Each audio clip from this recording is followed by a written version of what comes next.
मैं यहाँ पे बैठ के ही वीडियो क्यों बनाती हूँ, मेरे सारे वीडियो रील यहीं पे है। पहला रीज़न ये है कि मेरे घर में यहाँ पे लाइट सबसे अच्छी आती है, इसलिए मैं यहाँ पे बैठ जाती हूँ। मैंने जब से डॉग्स पाले हैं, मेरा पहला नीड है कि मेरे को ग्राउंड फ्लोर ही चाहिए, क्योंकि जो एनिमल होते हैं उनको ज़मीन से पास रखना चाहिए। और आप देखिए, आपके घर में बेड वगैरह कुछ भी हो, गर्मी आएगी कुत्ते ज़मीन पे ही लेटेंगे, कोई गद्दा वद्दा नहीं यूज़ करते हैं।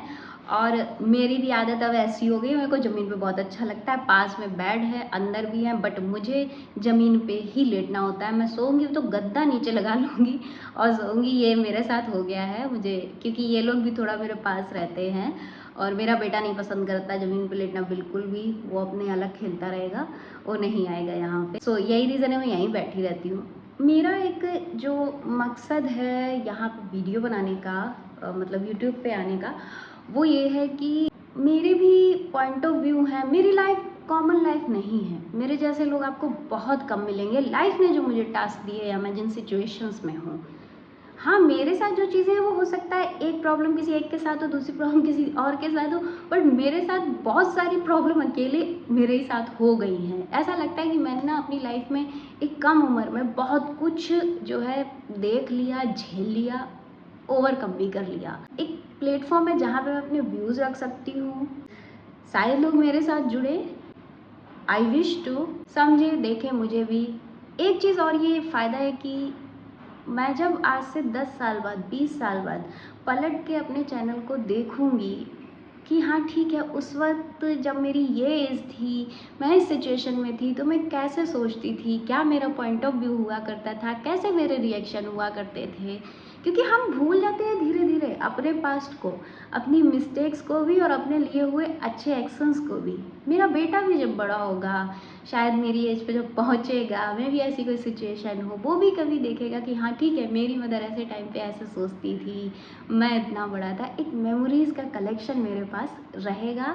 इसके ही साथ साथ अगर मेरे साथ लोग जुड़ते जाते हैं, रिलेटेबल फील करते हैं, और अच्छी बात, पैसे आने लगते हैं, सबको अच्छे लगते हैं, मुझे भी लगते हैं, मैं भी चाहती हूँ, पहचान भी हर कोई चाहता है। सो मेरे फादर नहीं है, जब मैं 12 साल की थी तब वो मुझे छोड़ के चले गए थे इस दुनिया से। मेरे 2 भाई और थे, उनकी डेथ भी कम उम्र में ही हो गई। एक की जब वो 2.5 साल का था, और मेरे दूसरे भाई की डेथ जब वो 30 ईयर का था, तब एक रोड एक्सीडेंट में हो गई थी। सो मैं सिंगल चाइल्ड हूँ, मेरी मदर हैं, मैं डिवोर्स्ड हूँ, मेरा एक बेटा है। मैं अपनी मदर से भी अलग रहती हूँ दूसरे सिटी में, क्योंकि मुझे अपने आप को कहीं और इस्टेब्लिश करना था। मैं जहाँ से बिलोंग करती हूँ बहुत छोटी जगह है, वहाँ पे एक डिवोर्सी लड़की के लिए लाइफ बहुत टफ हो जाती है। सो मुझे वो सब टेंशन नहीं चाहिए थे अपनी लाइफ में। मुझे अपने बेटे को एक फ्री माहौल में बड़ा करना था, इसलिए मैं जो है लखनऊ आ गई। तो मेरे साथ ना लाइफ में धोखे बहुत हुए। जब आपको कोई धोखा देता है तो लोग आपको कहते हो कि तुम खुद ही बेवकूफ़ हो, तुमने विश्वास क्यों किया। आपको बहुत सुनने को मिलता है, और ये कह दिया जाता है कि जिसने ट्रस्ट किया है ना, वही सबसे बड़ा कल्प्रिट है। हम लोग का कॉन्फिडेंस बहुत नीचे चला जाता है। तो मैं कहना चाहूँगी कि ट्रस्ट करना कोई बुरी बात नहीं होती है, और ट्रस्ट भी वही करता है जिसके अंदर खुद वो गुण होते हैं कि दूसरा उस पर ट्रस्ट कर सके। भाई जो चीज़ हमारे अंदर है ही नहीं, वो हम किसी और को कैसे दे लेंगे। तो जो इंसान किसी पे ट्रस्ट कर लेता है ना लोगों पे ईजिली, तो इसका सीधा मतलब है वो खुद में बहुत अच्छा इंसान है, उसके अंदर वो क्वालिटी है कि दूसरा भी उस पर ट्रस्ट कर सके। कहते हैं ना, हम जिसकी वकालत करते हैं हम उसको फॉलो करते हैं। तो जो इंसान दूसरों पे ट्रस्ट करता है, एक्चुअल में वो दिल का बड़ा साफ और अच्छा इंसान होता है। तो कभी भी ना किसी पे ट्रस्ट आप कर रहे हो और उसके बाद आपको धोखे मिल रहे हैं, तो ऐसे मत बनो कि लगे हम ही कल्प्रिट हैं, सारा गिल्ट अपने ऊपर ले लो। नहीं, अच्छाई के लिए रोने की ज़रूरत नहीं होती है। अपना कॉन्फिडेंस मत डाउन करो कभी भी।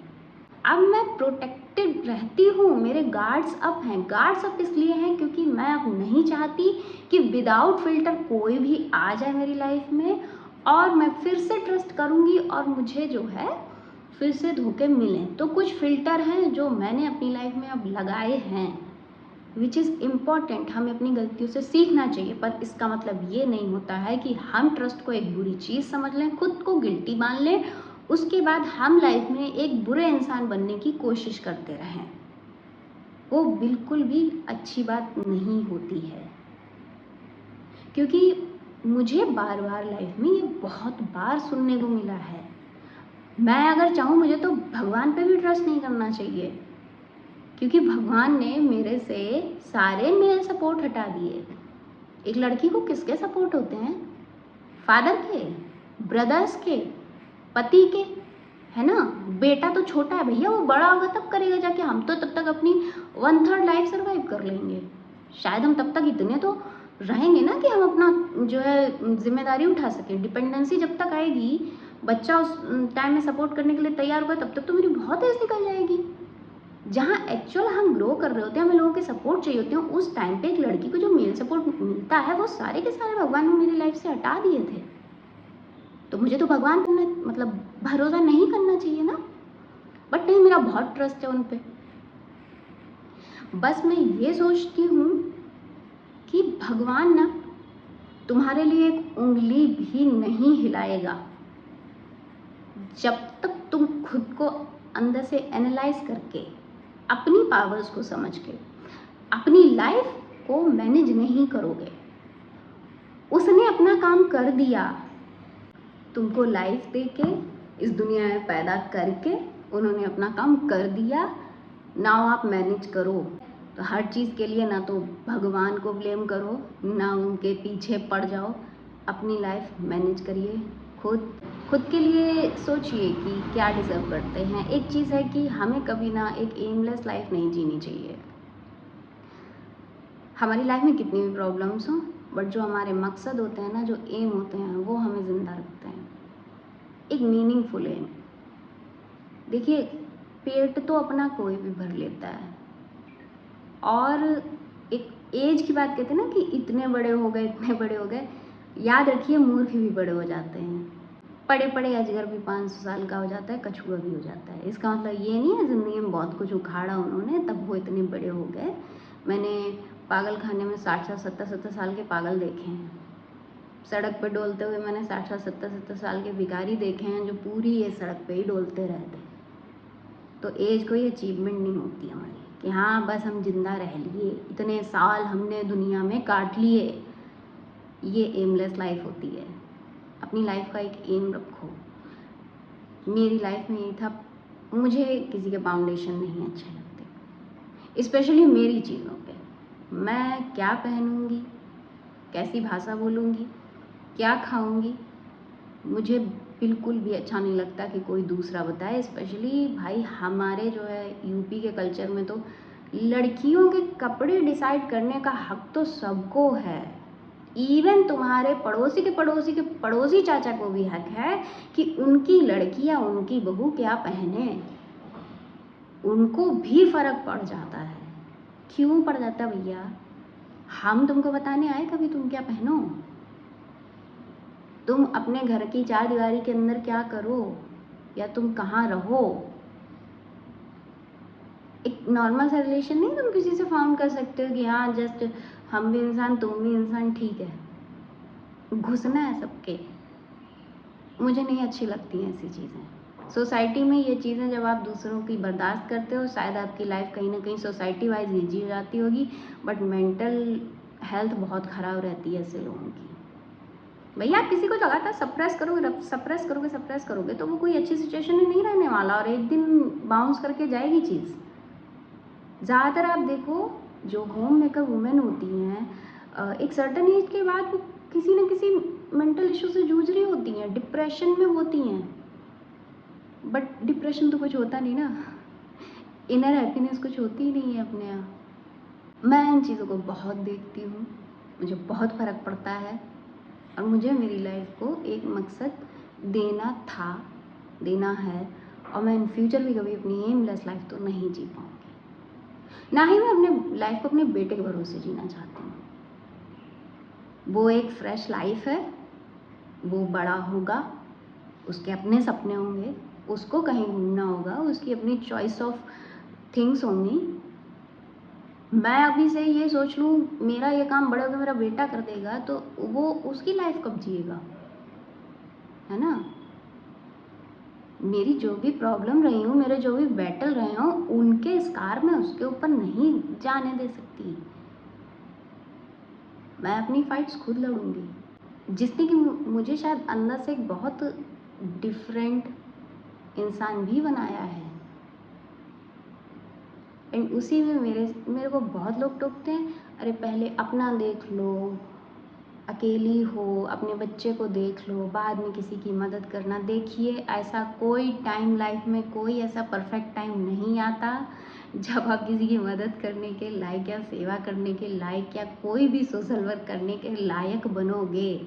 जो टाइम है वो अभी है, और आज है ये मानोगे तभी फ्यूचर में भी रहेगा।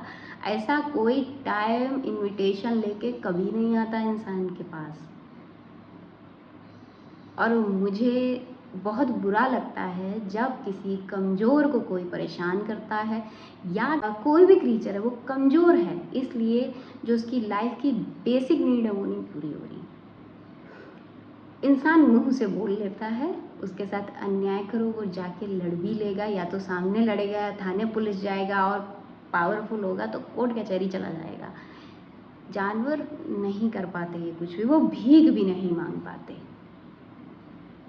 तो मुझे वो चीज़ देख के मुझे अंदर से बहुत गुस्सा भी आता है, दया भी आती है, जिसकी वजह से मैंने सोचा कि नहीं, मैं अब सिर्फ दिमाग में नहीं रखूँगी, मेरे सामने जो चीज़ होगी मैं उसको नहीं ऐसे ही जाने दूँगी। उसके लिए जो भी स्टेप मैं ले सकती हूँ अपनी सिचुएशन में, मैं वो लूँगी। एंड उसके बाद मेरी लाइफ में कहीं ना कहीं संतोष तो है, मुझे बहुत आगे बढ़ना है, बहुत कुछ करना है मुझे, बट हाँ, एक सेटिस्फेक्शन लेवल इस बात का है कि मेरी ज़िंदगी में अब एक बहुत बिगर प्रोजेक्ट भी है, माइंड में मेरे रोड मैप भी है, मुझे वो बात सब फॉलो करने हैं, दैट्स इट। और उसी के साथ साथ मैं अपनी मेमोरी, एक जर्नी क्रिएट करना चाहती हूँ जहाँ पे ये सब सेव है, और शायद लाइफ में अगर मैं हो गई कभी 60 साल की ज़िंदा रही तो मैं इस जर्नी को देख पाऊँगी।